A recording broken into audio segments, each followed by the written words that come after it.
Hello students,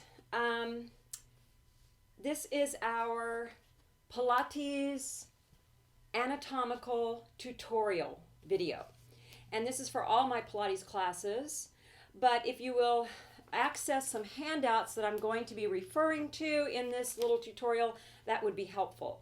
So you would go to your portal, log into your portal, go to Canvas, log into Canvas, click on the class that you'll see that your class, if it's Pilates Fundamentals, you'll click on Pilates Fundamentals, go to the left, look at the list of options, and you'll see one that says Files, and I've uploaded the documents into Files.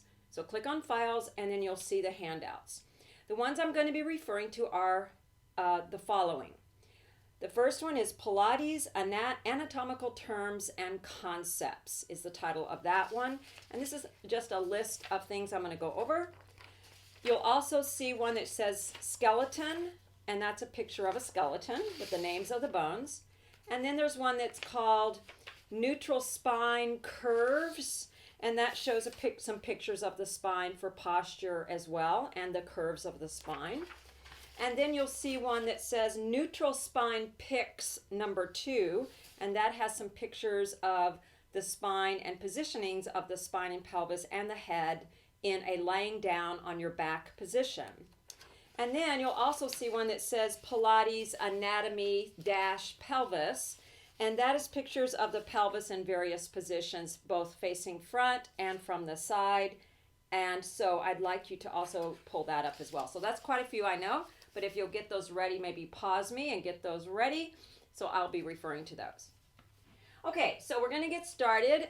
First, I'm going to just point out some bony landmarks on the spine. So if you'll look at your terminology and concepts handout that lists all the things that we're going to go through, we're going to start at the top with the pelvis. And the pelvis is this middle area here that is made up of two bones, that one on each side, that together form the pelvis, and this whole area we usually call the pelvic girdle area, and that really is the center of your body. So it's this area here that if you cut your body in half, you would really cut it off more below your waist in the pelvic region.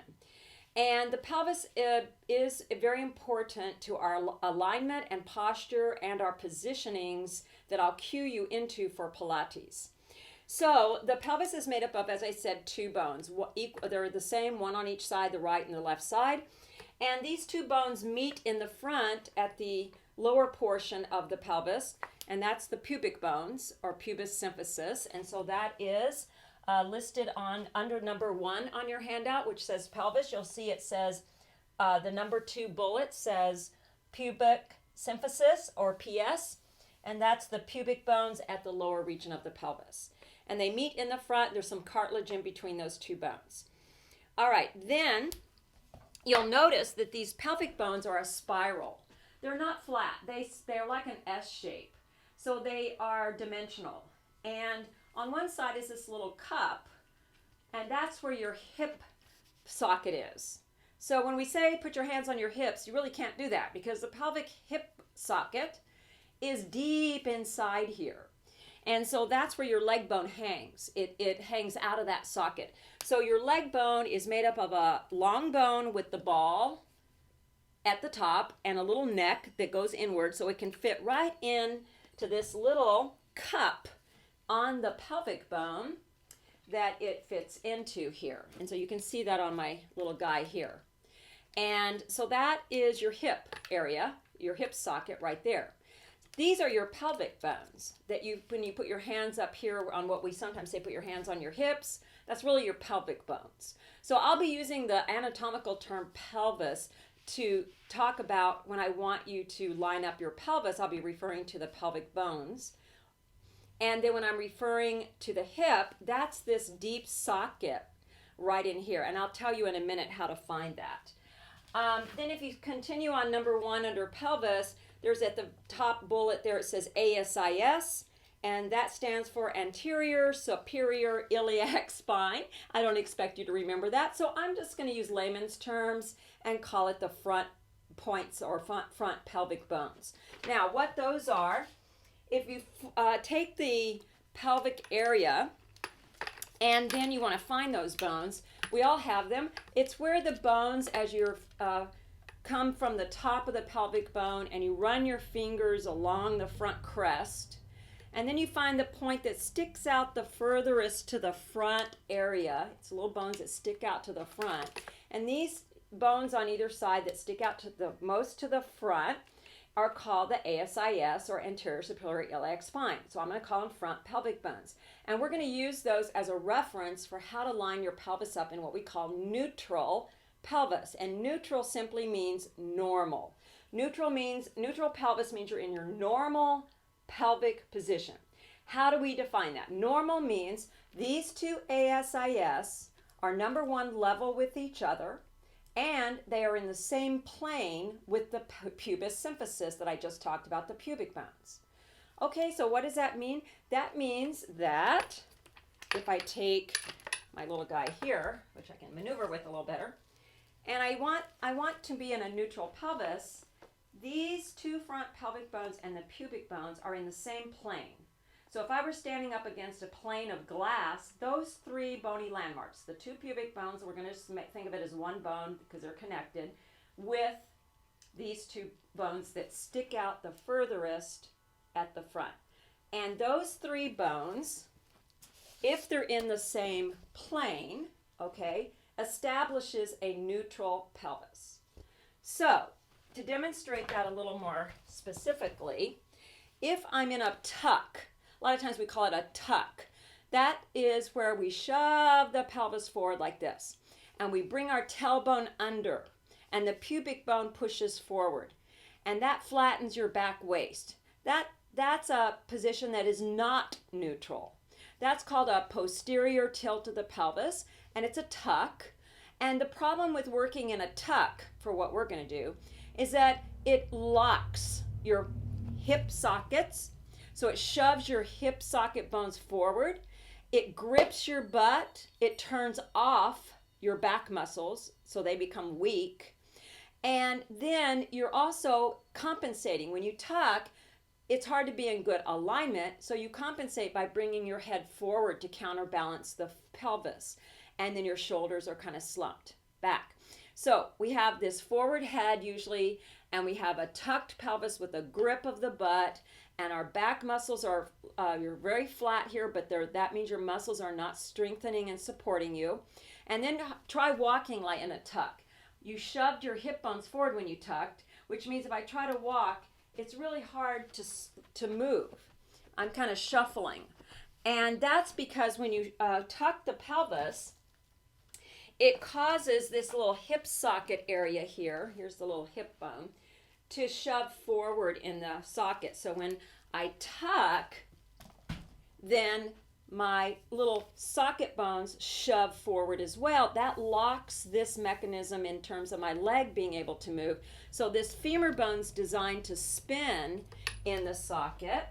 And so it's supposed to just, this is a leg bone here, it's supposed to just move forward and back and out to the side as well and in. And it can't move freely if you're in a tuck. It locks that bone. And it's very hard to move it, which means it affects your ability to walk normally or sit normally, anything. So we don't want to stand in a tuck.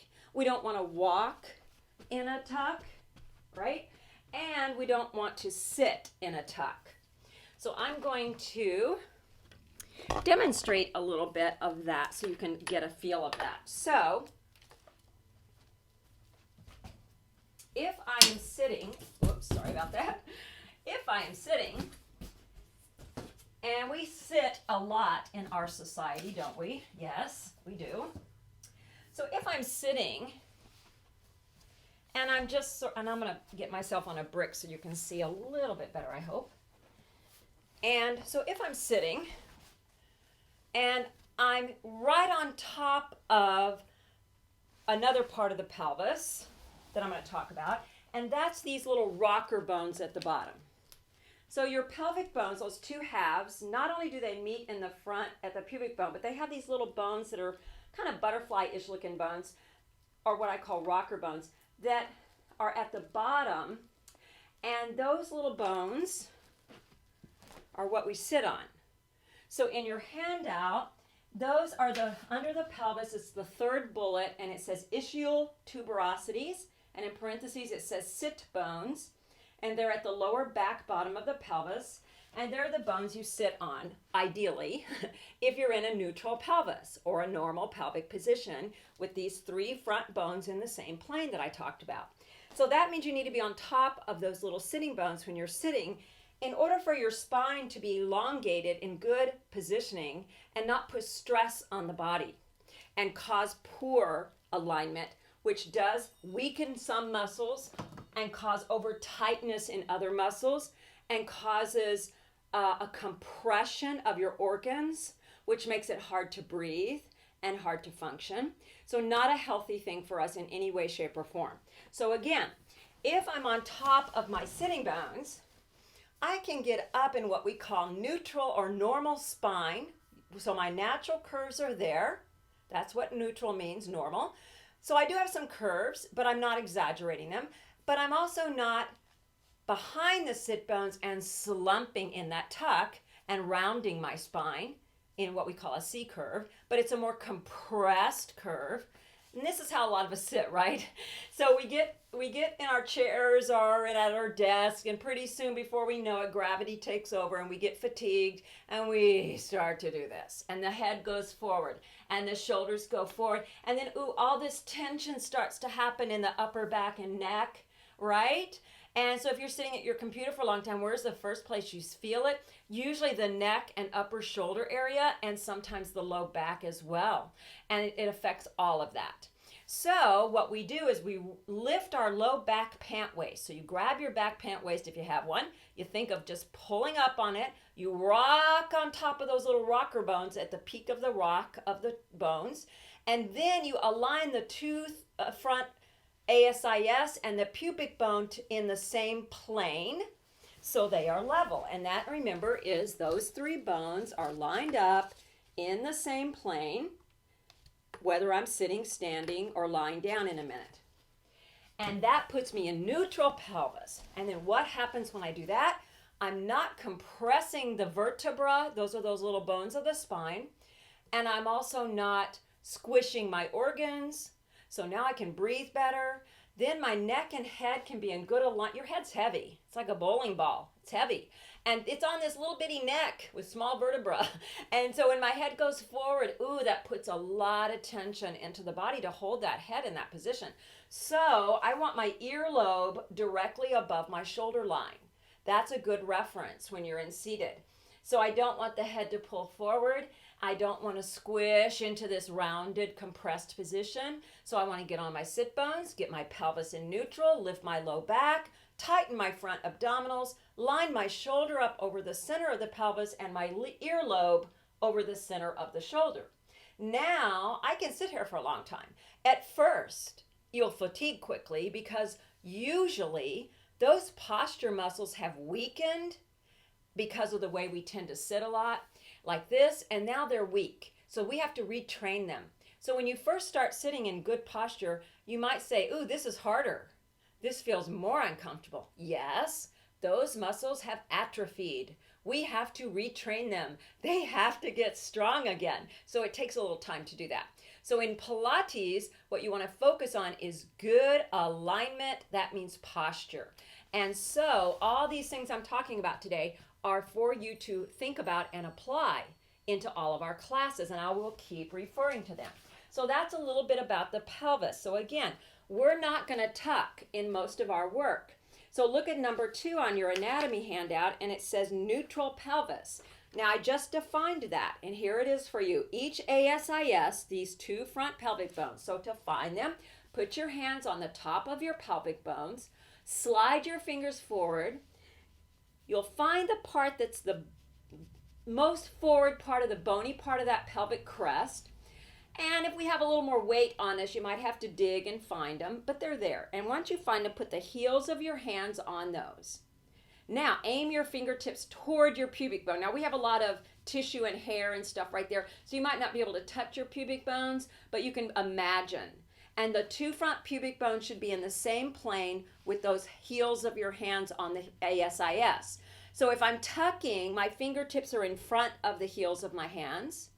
And if I'm doing the opposite, which we call anterior tilt, you're overarching your low back and sticking your tailbone to the back. Then I'm pitched again in an uncomfortable position. I call this the duck walk. And I'm kind of shuffling in this duck walk because I'm overarched. And really we want neutral. It's not a tuck. It's not an overextension back. It's right in the middle there. So your tailbone is just aiming slightly toward the floor. It's not curling under. And your two front bones, pubic bones, and these two ASIS are in the same plane. So your fingertips and heels of your hands, if you were on those bones, would be in the same plane. Hope that makes sense. Or imagine you're against a plane of glass. Those three bones should be level, okay? So that is on your handout under the neutral pelvis.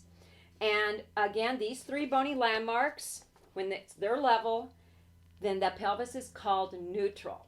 So that's what neutral means. It's when those three bones in the pelvis are lined up. The two ASIS and the pelvic or pubic bones, okay? Now let's go to the spine. Number 3 on your list. By the way, on your skeleton handout, I'm pointing things out on my big skeleton here. I'm not having you learn all this anatomy. I just want you to be able to kind of see some things. So it does point out some of the things we're talking about today, and that's just a visual for you. Don't worry about memorizing all of that. I just wanted you to have a visual of what I'm talking about, okay? So now we're going to go to the spine. So if you would look on the handout that says neutral spine curves, and you'll see on the top left a picture of a girl standing sideways, and that means, you know, from the profile position this way. And you'll see the natural curves of the spine. We do have curves in our spine. We need those curves. We do not want to eliminate or obliterate those curves when we're when we're supposed to be in neutral. We want these. Neutral means you have the natural curves of your spine present. Are they huge? No. These are subtle curves in your spine. We all have them. So usually there is a little bit of curvature at the back of the neck that goes inward towards your center body. And so that's this cervical curve. My guy's kind of tall, but you can see it in your picture there. And then we have a little bit of curvature at the back of the ribs that goes out a little bit away from your center body. And that is your thoracic curve in this rib cage area. And then when you get down to the lower back and waist area, that is that little lumbar curve, we call it, at the back of the waist. And there's about 5 vertebrae in there that make up a lot of that curve. And so those are the 3 major curves in the body. Neck, cervical curve, thoracic, the opposite direction, inward again on the lumbar curve. And then at the very bottom, we have 5 fused vertebrae right below, right about where the back of the pelvis is. And remember I said they meet in the front at the pubic bone, but in the back, where do they meet? They don't. There's a bridge between the 2 back pelvic areas, those back pelvic bones on the back side. They don't actually come together in the back. There's a little bridge that we call the sacrum. The sacrum is made up of fused vertebra, and the fused vertebra become, here it is, your bridge. So this is a picture of the sacrum, or this is a piece of it, and you can see that these are the vertebrae here that are fused. And then the tailbone would be right at the bottom of this. So this is the part that is right here's your spine. Above that, your tailbones will come out right below that. So if you look on this skeleton, you can see that the sacrum is wedged right between those 2 pelvic halves, and the tailbone, here it is at the bottom. All right, and that's just a remnant of a tail that we have. And so if you look again at this little side, from the side version, you will see the sacrum is pointed out for you, and you'll see the tailbone right below it there. It kind of includes the tailbone a little bit, but it is a separate thing, the tailbone. Okay, so the reason I want you to know about that is because when we're laying on our back, you're mainly going to be laying on the sacral area, the sacrum, not on your, and the back of the pelvis, not with your waist flattened if we're in neutral, but with a little bit of curvature still there. So unlike in some gym classes that you might go where they say flatten your back against the mat, we're not going to do that, because in Pilates we're training our spine as it should function, which is in a neutral, in upright positioning. And so why strengthen your abdominals in a tuck when you're not going to walk around in a tuck, right? I hope. So we want to strengthen the abdominals in a neutral, which is how we function in daily life, ideally. All right, so having said that, I'm going to show you, and also, by the way, on that same handout, at the bottom, you'll see some different postural pictures. So at the bottom right, there is the good posture, the bad posture, and then from the front, the good posture. And what we mean by bad posture is you're not in a neutral pelvis and neutral spine. You can see the head's a little forward. There's a lot of compensations there. So that's just to give you some visuals again. All right, now if you go to the handout. By the way, I just covered number 3 on your anatomical list, the curves of the spine. Now I want to talk about the vertebra, which make up the spine. So we have those curves, but how do they happen? We have a bunch of bones that make up the spine. And these are discs. And the discs are not all the same size. So at the bottom, you can see between the pelvic calves, those lumbar vertebrae are very fat and big. And on the back, they have tuberosities that stick out. That's where your muscles and stuff attach, tendons and muscles. So the tuberosities are on the back of the discs, the vertebral discs. And the front, you can see the actual disc, and there's cartilage and stuff between the discs. And there's nerves all intertwined in there and muscles attached. So the biggest, fattest vertebrae are at the bottom in the lumbar area, okay? As you can see, as you go up the spine, they get smaller. The vertebrae get smaller. Why? Well, that's for function, for standing upright, moving in a lot of different ranges of motion in everyday life. So they get smaller here, so we have more articulation, so we can move more. When you get up into the upper area in the neck and so forth, they even get smaller. Okay, so the best way to explain that is, why are they fatter at the bottom? I need stability. If I'm jumping, I need a shock absorber. If I'm doing powerful movements, I need my spine supported. So these bigger discs in the lumbar area, their main function is stability, meaning minimizing movement, and shock absorption. So what is not their main focus is rotation, twisting. So a lot of people hurt their low back because they try to twist from their low back. And oops, no, there's a little bit, you can do a little bit of twisting, but that's not the primary function. The primary function is stability of the spine and the pelvic area and shock absorption. But as you get to these smaller vertebrae, now there's ability for more movement, more articulation of the bones of the spine, so you can do all these big movements, forward, back, twisting, side bending. That should primarily come from the vertebrae that are in the middle area, all right, and not in the lower area. So not the lumbar vertebra, but more the thoracic vertebra.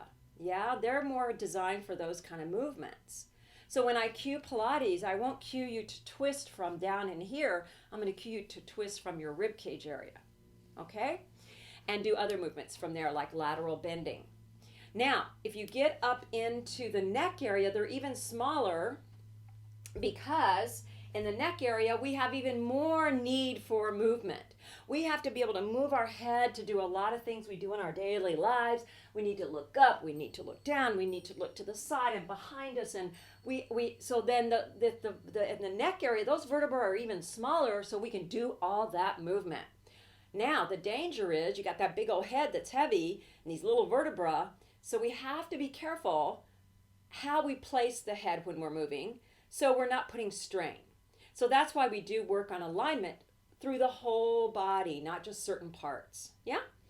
Okay, so these vertebrae, we call them, I'll be referring to them because a lot of what we do is focus on where are the vertebrae? Are we moving from where? And how do we articulate? That means segmentally move those vertebrae, okay? And so under your, again, handout on spine, so I talked about the curves of the spine, the vertebrae themselves, the bones that make up the spine. And then I talked about the fused bones. The sacrum is the bridge between the two back pelvic halves, and the part that you will mainly be laying on when you lay on your back and on terms of the pelvic area. And then neutral spine means the normal curves of the spine are present. So when I say I want you in neutral spine, that means all those normal curves of the spine should be present. So in other words, you should not be in a tuck to be in neutral. A tuck is not neutral pelvis, and it's not neutral spine. Either one. You can be in neutral pelvis and be in neutral spine, or you can be in neutral pelvis and not be in neutral spine. I know. I don't want to confuse you. But that's why I define them separately. Neutral pelvis means the 2-3 bones in the front, the ASIS and the sacrum, are in the same plane. And neutral spine means all the natural curves are present in the spine, which means you do need to be in neutral pelvis to be in neutral spine. Okay, so the next thing we're going to look at is, and I also gave you this visual picture of the different positions of the pelvis.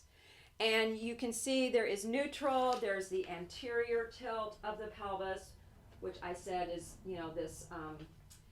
this tipping backward like this, or tipping the tailbone backward and the pelvis forward. And then you can also have some discrepancies of hip hiking. Sometimes that's a muscular problem. Sometimes, very seldom is it a leg length problem. It's usually a muscular problem. So sometimes if you have those issues, they will take care of themselves as we do the Pilates repertoire of exercises to correct our positionings. So you can see that you want, in neutral, the pelvis, you see the picture of from the side that you want those 3 bones in the same plane, and the picture from the front, you want the 2 crests of the pelvis to be level, not one higher than the other. All right, so I'd like you just to refer to those for yourself outside of this video and get familiar with them. And then at the bottom, again, are pictures of neutral and not neutral pelvis. So familiarize yourself with those.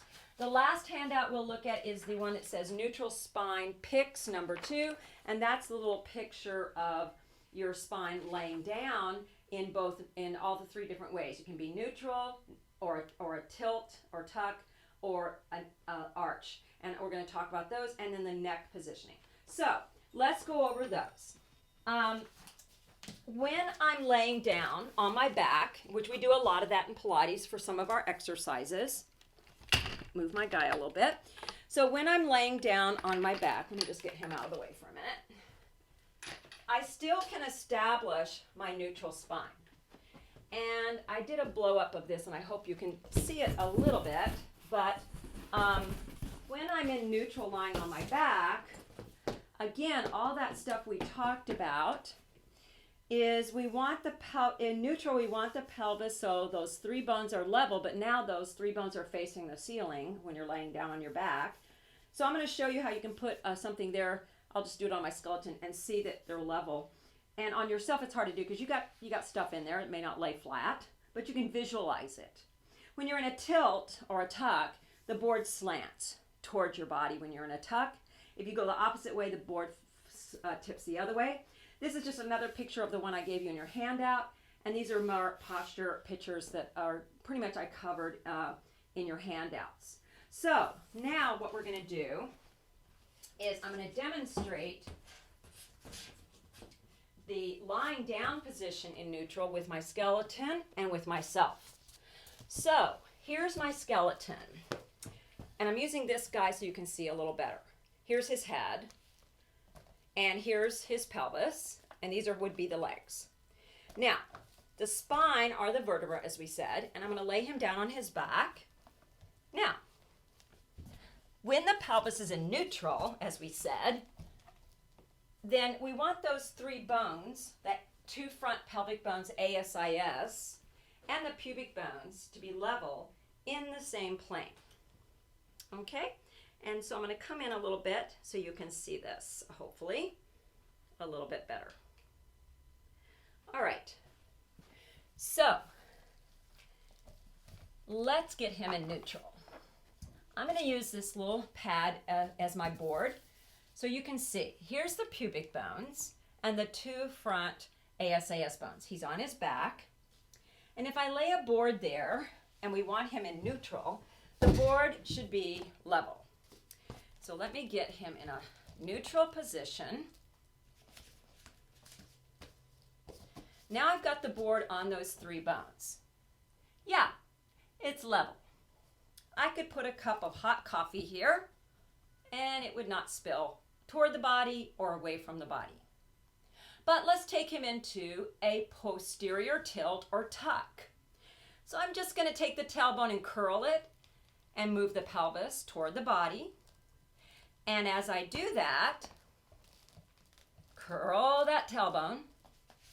Now, when the board is on those 3 bones, you can see it's at a little slant toward the body. And if I put my hand under here, his little tailbone is off the floor. And the waist, ooh, no space there. No space there. See, the vertebrae are hitting the floor right under the waist. But remember, in neutral spine, there is a little space there. Now, if I move him back in from here to neutral by bringing the tailbone toward the floor, and we're letting the spine go back to its neutral, so we get him back into a neutral position again with that board flat. See, I can slip my hand under the waist. I have to work at it a little, but I can still, there's a little space there. I can slip my hand under there. All right, that's normal. We want that little curvature there. We don't want to exaggerate it by overdoing it, but we do want that itty bitty mouse house under there. Then the tailbone is lengthening to the floor. It's not all the way on the floor pressing down. The main part that's on the floor is the sacrum. Remember, that's that little wedge that is right between the 2 pelvic halves at the back, and you're laying on that mainly, with your tailbone just lengthening out toward the wall opposite. Now, let's go the opposite direction and push the tailbone to the floor. Push the pubic bone away from the body. And now we've tilted the pelvis the opposite direction, and now the board is slanting away from the body. And now this space is real big. I can easily slip my hand under there, no problem. I don't have to work at it. That's too much space, right? Too much arch in the back. So that's not good for us. That's not neutral. So when I say I want neutral pelvis, you want those 3 bony landmarks in the front of the pelvis, the ASIS and pubic bone, to be level in the same plane, parallel to the floor and ceiling, and an itty bitty space under the waist. Your back ribs are on the mat. All right, now I'm going to demonstrate that concept on myself for you so you can see.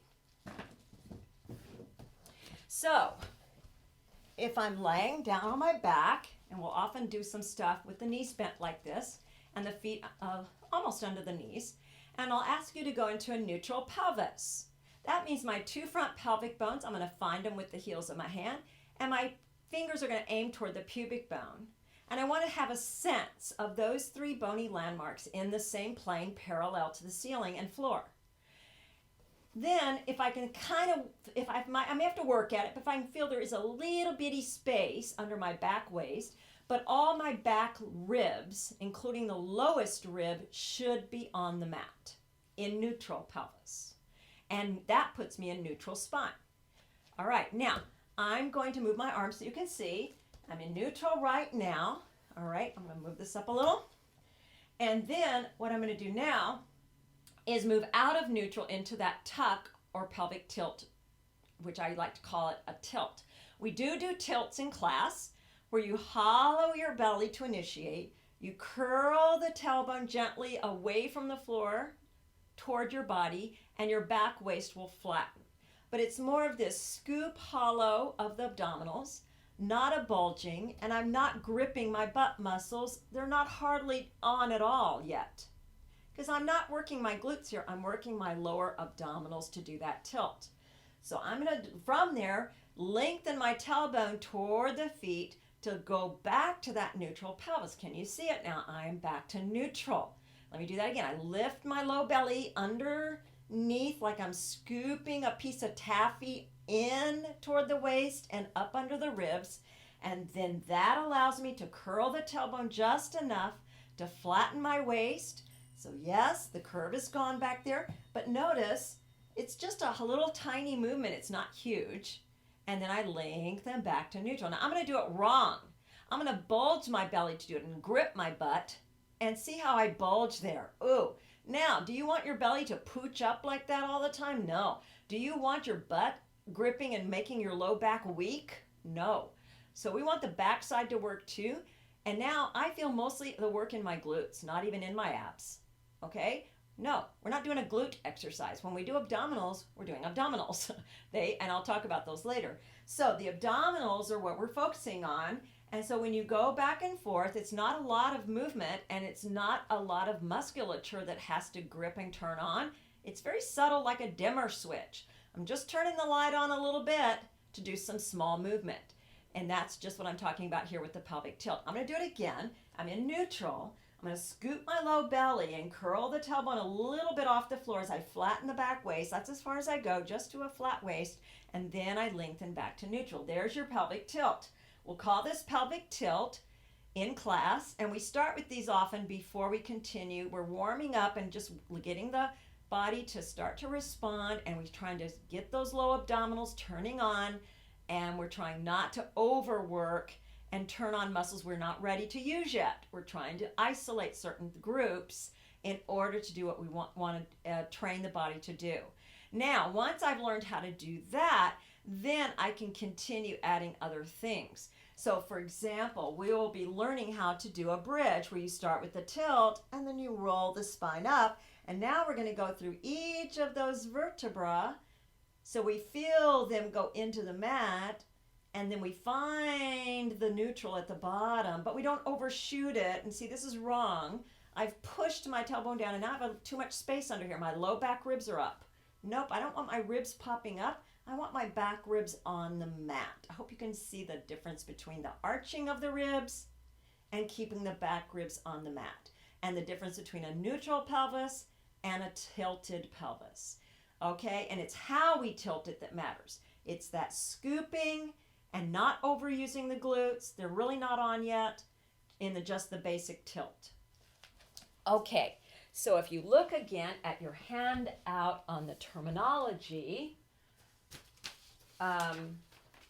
we've covered through the spine, and then I haven't talked about the rib cage quite yet. So let's talk about that a little bit because I will refer to your upper core, and the upper core is just as important as the lower core. So back to my guy here.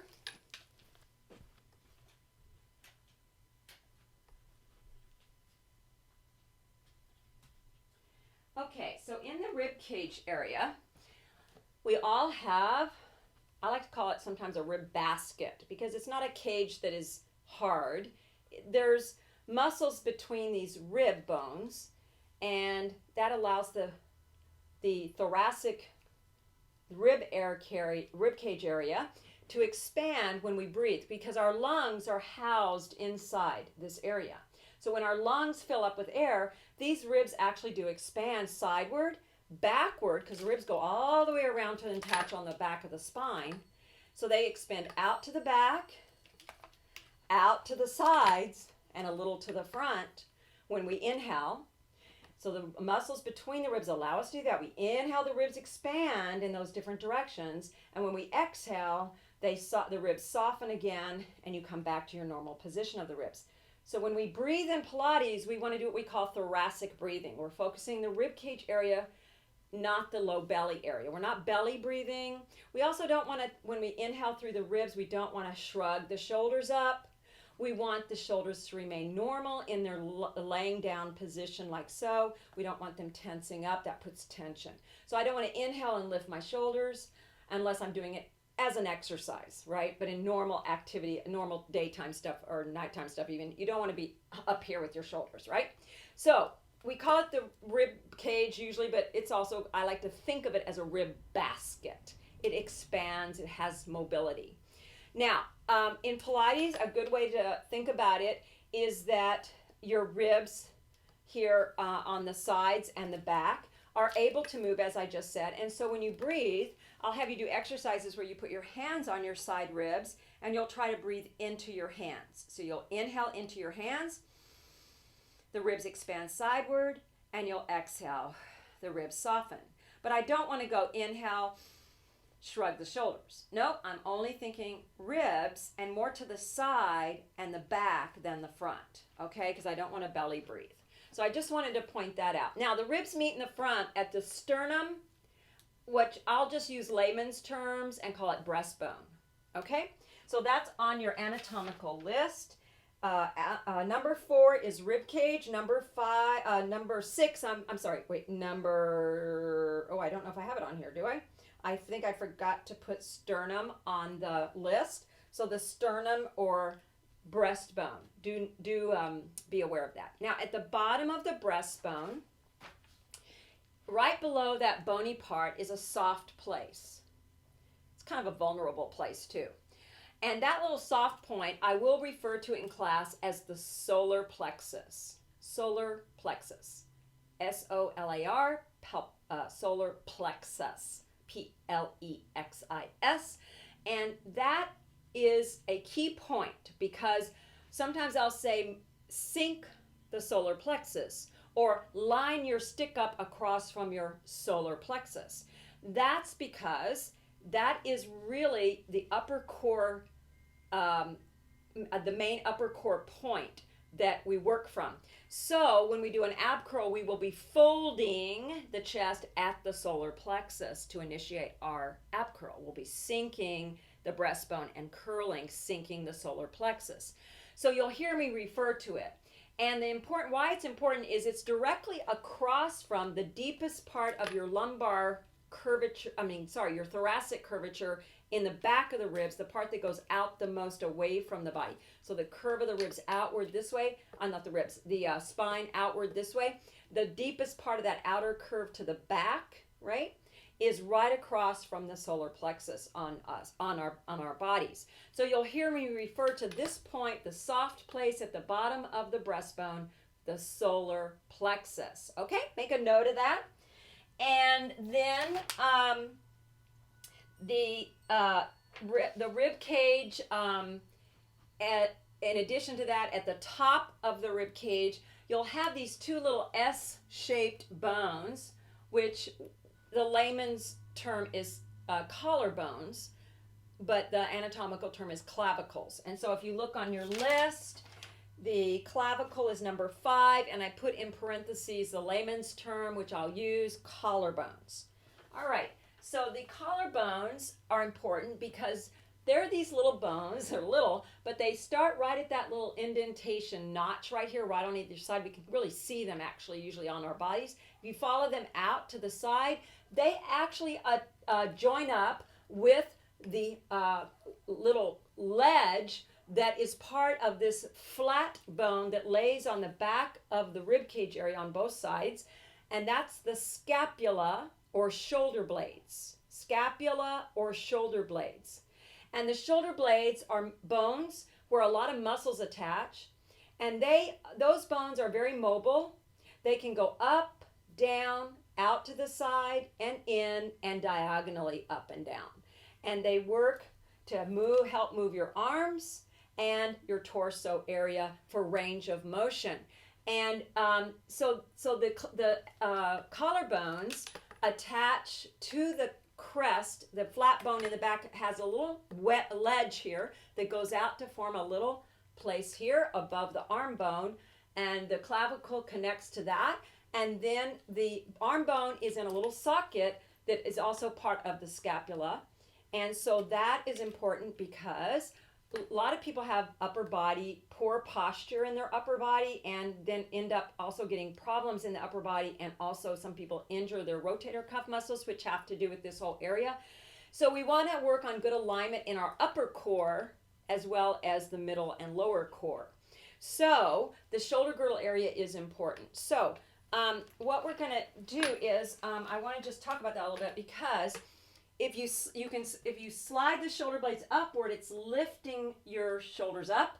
And if I slide the shoulder blades down the back ribs, my tips of the shoulder blades come down like they're moving toward my waist, and that brings the shoulder here down, the arm bone down, and the S bones, they're part of that. So they form a little harness. The collarbones and the scapula form a little harness. And if that is rolling forward, and the collarbones are pulling in and the scapula are pulling up and over, that is going to create poor posture. So I want to think of sliding the tips of my shoulder blades down my back ribs, and I'm going to think of widening my collarbones. And those are cues you're going to hear me say a lot. I'll say, widen your collarbones. Slide the tips of your shoulder blades down toward your back, down your back ribs toward your waist. And the reason I'm saying that is to help you get your upper body into good alignment or posture, okay? So that is on your handout again. So numbers 6 is scapula, number 5 is clavicle, and then let's go to the femur bone. That's your leg bone, and that's that big bone of the top leg. And the reason that bone's important is because when we're lying down doing Pilates, we'll be doing some things where we lift the leg up. So when I lift my leg, this long bone here, to help lift my leg up to, say, this position, which we call tabletop, it's just the bone moving. I don't have to move my pelvis to do that. That's a ball and socket, remember, joint. It spins in the socket. I can keep my pelvis in neutral as I pick the leg up. I don't need to rock my pelvis and tuck to lift the leg up. So that's important to understand, because when I'm lifting the leg in our exercises, I do not want you to tuck or tilt your pelvis. I want your pelvic bones to stay in the neutral position, meaning those 3 front bones in the same plane. You have your normal slight curve under the waist. I'm not flattening my waist to lift my leg up, like I'm not doing this, I'm not doing a tilt. I want neutral with the leg lifting. And so we can move the leg in that socket without moving the pelvis. We don't need to move the pelvis to lift the leg. Very important to know that, because then you can practice stabilizing the trunk while you move your leg. That's important, because when you do movement, you need to be able to lift your leg without crunching your spine. All right? And sometimes we want to curve the spine for a specific reason, but if we don't need, but in normal neutral spine, you would want to keep the spine, and that's better for balance. So if I want to lift and balance, it's better to be in neutral, to be able to, like daily activities especially, and stuff like that. So we'll be using both leg lifting in neutral and torso work with arms, staying in neutral thing. So I just need you to understand the difference between neutral pelvis, neutral spine, and then we will curve, and we do curvature stuff. But you need to know the difference between the two and be able to find neutral and move in and out of neutral. So that's why that's so important. The last couple of things I want to go over on this list is I use a reference for the foot called the first ray. It's basically just that space between your big and second toe, that little fleshy part between your big and second toe.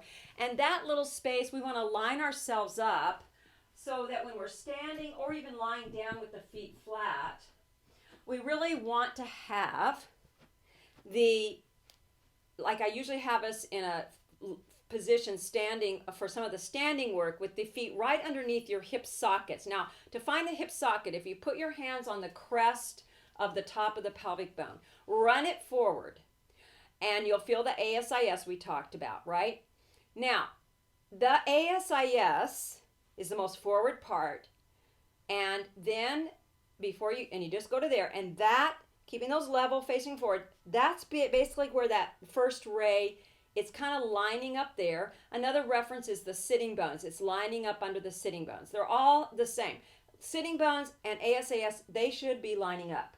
So if you look at your skeleton, again, my ASIS and my sitting bone, when I'm in neutral, they're almost right on top of each other. And then my leg bone, the greater trochanter is way out here, but my socket's way in here. And so to find that spot, if you put your hand, if you just bend your knees a little and shift your pelvis back in a flat back, you'll find little creases right there.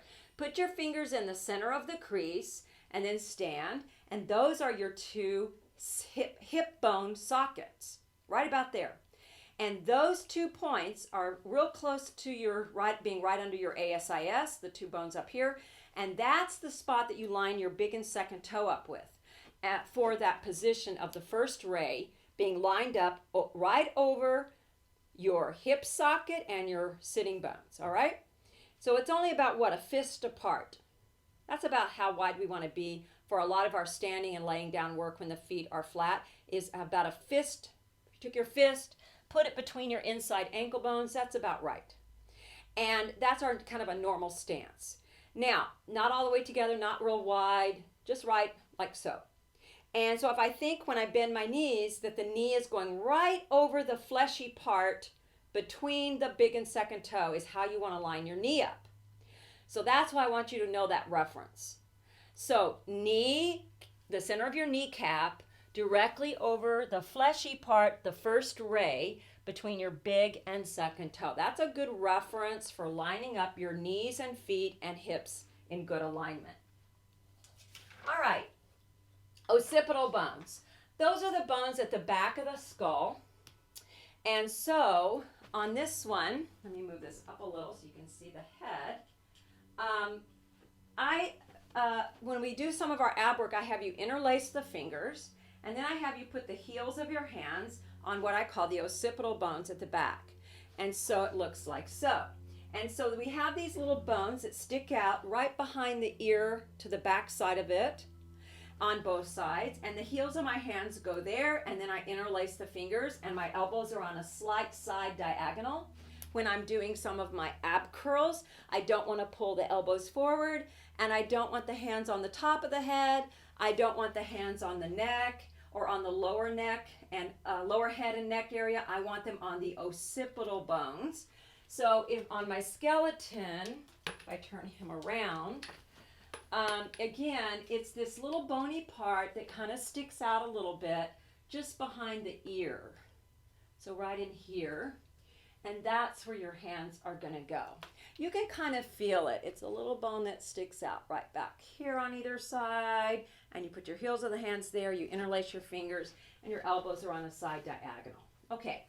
All right. So we have gotten through all of those bony landmarks. The last thing on your list here are the inner core muscles. And I do want to go over that a little bit. Since we're doing it, this is our anatomy tutorial. I just want to go over that a little bit. Briefly with you, because in Pilates, that word core gets thrown around a lot. But in Pilates, we're working a lot on what we call the inner core. The inner core muscles create a cylinder of support for your body. And we're going to be strengthening four major muscle groups in our core area. And we're particularly focusing in Pilates on some of this inner core work as well. And so you won't always know, I won't always, talk about this real specifically in class, but I like you to know there's a reason why we do things the way we do it in Pilates.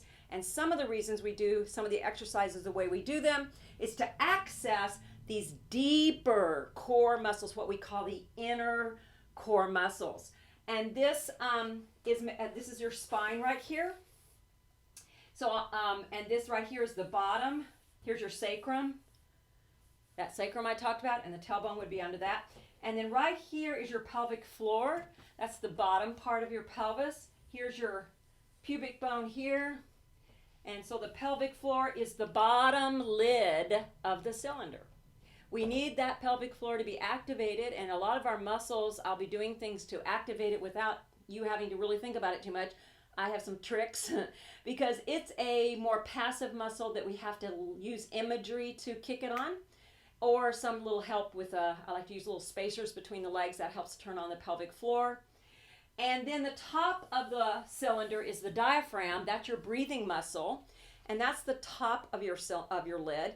And so that's why we focus on the breath in Pilates. And I talked about the way we breathe is that thoracic breathing, inhaling, expanding the ribs, because that is your lid on the top, and that muscle is part of they need to be lined up. For the diaphragm and the pelvic floor to work synergetically with each other, they need to be lined up. That's why posture is so important.